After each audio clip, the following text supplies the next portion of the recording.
এখন সজল ঘোষ বলছেন দিলীপ ঘোষের বেশি ঘনিষ্ঠ কুণাল ঘোষ। কেন সজল ঘোষ আমার ঘনিষ্ঠ নয়? আমার সঙ্গে কুণাল ঘোষও ফটো তোলে, সজল ঘোষও ফটো তোলে, সবাই ফটো তোলে। ঘনিষ্ঠ আমি সবাইকেই ঘনিষ্ঠ মনে করি। কেউ যদি দূরত্ব সময় সময় বাড়াই কমায় সেটা তার ব্যাপার। দিলীপ ঘোষের কারোর সঙ্গে কোনো অ্যালার্জি নেই। কে চোর কে ডাকাত সে নিয়ে আমার মাথা ব্যথা নেই। যারা কালকে পর্যন্ত চোর ডাকাতদের সঙ্গে থেকেছে তারা আজকে সত্যি হয়ে যাচ্ছে। তারা দিলীপ ঘোষের কে ঘনিষ্ঠ দেখছে। দিলীপ ঘোষ যাকে একবার বন্ধু মনে করে শেষ দিন পর্যন্ত মনে করে। তাই কালকে যারা শত্রু ছিল টিএমসিতে তারা আমার বন্ধু হয়েছে, আমি এখনো তাদেরকে বন্ধুই মনে করি। এই অবস্থায় দাঁড়িয়ে সব থেকে গুরুত্বপূর্ণ প্রশ্ন সেটা হচ্ছে, অর্জুন সিং কালকে একটা তাৎপর্যপূর্ণ কথা বললেন যে সোমেন মিত্র এবং শিখা মিত্র তাদের সঙ্গে ঠিক যে এক্সপেরিমেন্টটা মমতা বন্দ্যোপাধ্যায় করেছিলেন সেটা নাকি উনি এবার আপনার সাথে করতে চলেছেন। শুনুন, উনি মমতা ব্যানার্জিকে ছেড়ে দিন। আমি যখন মমতা ব্যানার্জির চোখে চোখ রেখে লড়াই করি 15 সাল থেকে, তখন এই নেতারা মমতা ব্যানার্জির কোলে খেলাধুলা করতেন, তার বাড়িতে গিয়ে এঁঠো কাটা খেতেন, নাস্তা করতেন, বাড়ির সামনে লাইন দিয়ে বসে থাকতেন। আর এখন হঠাৎ বিজেপি হয়েছেন। হঠাৎ বিজেপি যারা দেখুন লাফাচ্ছেন, 21-এর বিজেপি, তো তারা সকালবেলা বিজেপিতে নাস্তা করেন, দুপুরবেলা টিএমসির বাড়িতে গিয়ে লাঞ্চ করেন, আবার রাত্রেবেলা বিজেপিতে এসে ডিনার করেন। দিলীপ ঘোষের দিকে কেউ বলতে পারবে এ কথা? দিলীপ ঘোষ আজকে 4 আনার মেম্বার বিজেপির, এখন তো ফ্রিতে মেম্বার, আর কোনো পোর্টফোলিও নাই।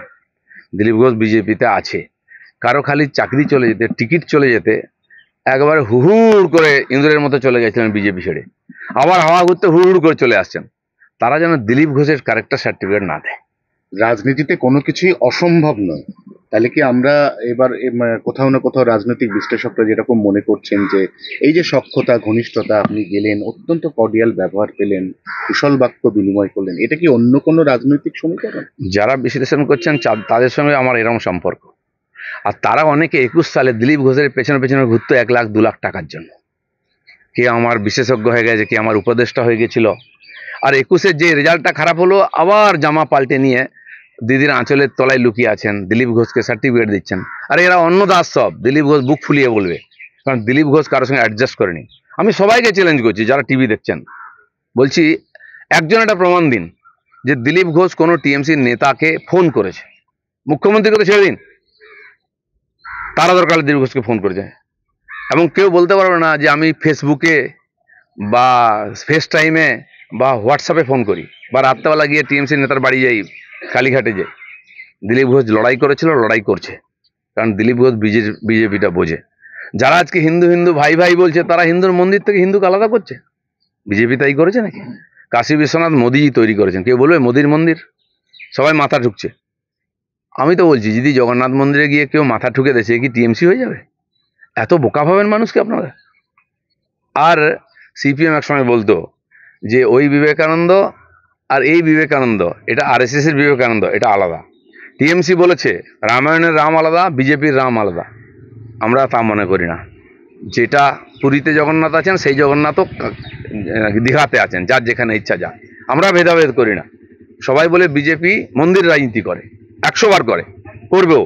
তো যদি মন্দির রাজনীতি আমরা করে থাকি, আমরা হিন্দুকে মন্দির থেকে আলাদা রাখবো, তারপরে হিন্দু বিজেপিকে ভোট দেবে?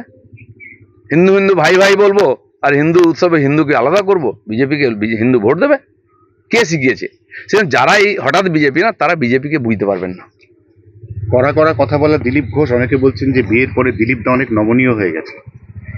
অনেক ধারণাই ভুল হয়েছে লোকেদের, এটাও ভুল হবে।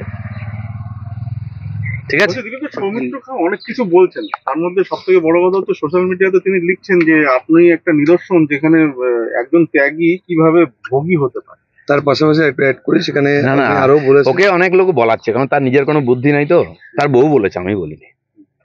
তার জীবন চরিত্র দেখুন, সে কটা পার্টি করেছে, গোটা রাত আপনার সঙ্গে বিছানায় কাটিয়ে সকালে গঙ্গা স্নান করে বলছে আমি সতী। এরকম অনেক নেতা আমাদের বাড়িতে আছেন, তাদেরকে আমরা পুষে রেখেছি। কাল যদি বন্ধ করে দিই না, সব ওইদিকে লাইন লাগাবে। তারা আমাদের বাড়িতে পোষ্য আছেন। বিজেপি পুষেছে অনেক নেতাকে, যারা পেপারে বলছেন, যারা নেতাগিরি করছেন, কাল বন্ধ করে যাবে।